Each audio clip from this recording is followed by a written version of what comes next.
This is KBCI, George Boss Rhymes in Valdosta, Georgia, in the county of Lowndes.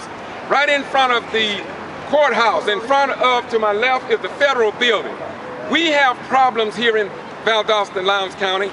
Behind me, I have a group of young people who are concerned about the death of KJ. You've heard much about KJ. Now I'm going to turn and try to get some of these young people to say something about how they feel about what happened to this Lowndes County high school student.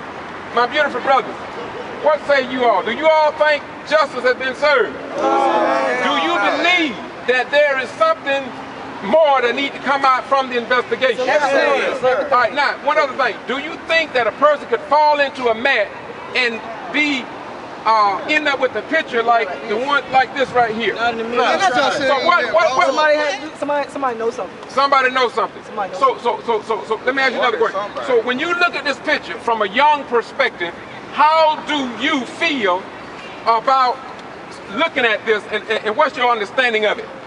Career pride, nasty. You're saying that the sheriff is what now? He's nasty.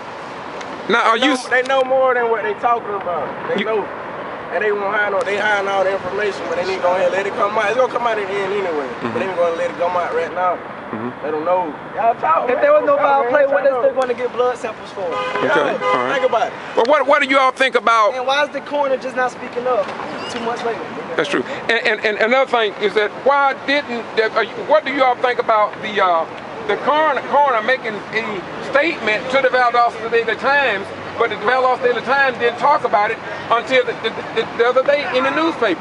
So that's a long lapse as the reporter in MACON of the Examiner sees some problems as well. Not only that, he also said there's a possibility that Georgia law may have been violated because when somebody died like that, the person that they should call is the coroner. He's one of the, and Mr.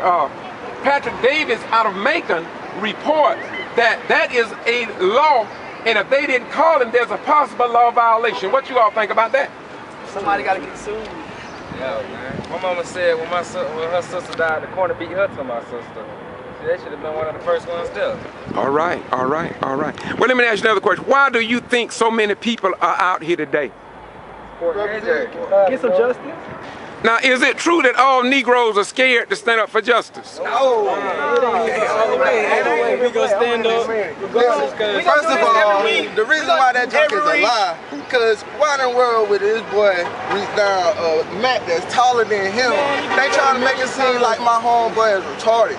And that joke was make everybody mad. And straight up, I know it's been people that been in the old gym with him and Cuz gets pushed over to the mat and he don't go on top of it and reach down. That's just pointless anyway. So why would they try to say that's a lot and everything? They said wait. There's no need of talking both at the same time because I'm gonna give everybody time. There's no need of both of you talking at the same time. Okay, let's keep it civil. Come on. They said on the footage that all they seen was him running into the old gym and it got blurry after that. Okay. That don't make sense. Now, what if, from what I've heard, and I'm just asking you all this on camera because these are questions that they say. I have talked to the sheriff, and the sheriff say that once the truth comes out, the videotape is seen, that everybody will see that it was an accident. So now, if the camera, as I've been told, states or shows they saw him going into the gym, and they have other cameras to show that nobody went in or exited the gym, then what will you say to that? And should not the camera say something? Well, why they won't show us? If it was an accident, why it can't be proven? That's the autopsy report, everything. So what about the got some of his stuff, where his cell phone at, where his iPod is. Exactly, where all that stuff ended up at. If he gets fell down there, so y'all trying to tell me why he look like that on the picture? Why did he look like that on the picture? Naked and fell down the thing. Why would he screw? Why would he take off his what's up with his skin? Look at that picture. How would that happen? How would he deteriorate and his forehead is like deflated in 24 hours? Don't nobody even know if it was 24 hours. That cannot come from fish. The janitor's wife said that he cleaned up the gym at 6 p.m. on Friday. They cleaned up that gym all the time. On Thursday. Class on 4th block in the old gym. So he cleaned the gym at 6 p.m. And in between that time and when we went to school that morning, was KJ in the gym. That's all I want to know. And another thing, KJ wasn't the only one that hid his shoes back there. So even if he was back there during the school hours, I know it's somebody else that had their shoes back there that would have went back there. In 4th block too, and that's the last block. It's a class in the old gym. And then I know the janitor cleaned up the gym after school is over, so I know that's not no excuse at all. There ain't no excuse at all. So you all see things from a different perspective, and this is what I've been watching, is that the young people have a different story to tell. But too often I watch local news media. How many people have said anything on the news? And so it seems like it's been one-sided. I'm happy that people are finally coming out talking. But let me ask you all a question. I've been told by some people who've been working in the area of medical that when anybody fall with their head down for any length of time, especially being confined in a mat, that the blood rushes through to the lowest point, which is the head here, which make blood come out of the ears and other parts of the body. So what do you all say that? What, do you all think that's possible? Man, still, man, he couldn't get in no mat, period. Like how he's gonna get the point of you even if he sat there that long in there without getting his way out. The mats ain't that heavy. His body weight. They talking about he in the mat and that's heavy. You could push that mat over, so if your body in there, it can crawl out. So it ain't nothing about a period of time. And my biggest question is how they know so fast that it's no foul play, but they don't know that he was murdered. They know so fast that it's no foul play. They say that real fast. Okay, so what you are saying, and I had the same question. Normally, on the routine procedures, law enforcement normally will say, we don't know until the investigation is over or the investigation is going on. But what happened here in Valdosta is the statement was made, and this is what I guess you were talking about. Right off they said no foul play. So when they said that, automatically little flags went up in your head. Is that it? Exactly. And we must understand that Valdosta and Lowndes County, I've been doing this for about at least 10 or 15 years, we are leading the state of Georgia in jail deaths. Out there in the jail from 1994 to 2009, we have had 31 jail deaths. From 2009 to 2013, we don't know how many people have died out there because they're not reporting, and the South Georgia news media has not delivered not one word about why we are leading the state of Georgia in jail deaths.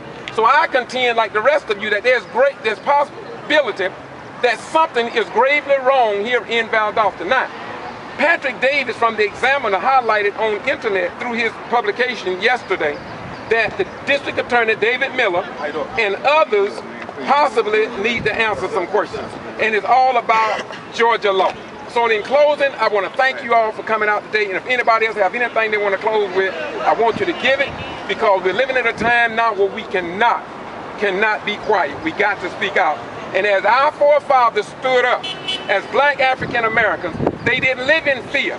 They went around to build a better America for you young people, and you young people are going to have to do better to bring about so your children and your grandchildren will have a better world. You can't keep being quiet, and we cannot live in fear, and we can't keep killing each other and then blaming a white man when he killed one of us, and we don't cry when we kill each other. Go ahead, anybody else want to close on that? And another thing you can think about is if the caller, when the person wasn't never called that's supposed to report that he was dead, how would they know, like, why they even say it was no foul play? Ain't that his job to tell them it was no foul play if somebody killed him? That's the coroner's job. Yeah. So how in the world they said that? Why they put that in the papers before he was in contact? Why is it so late?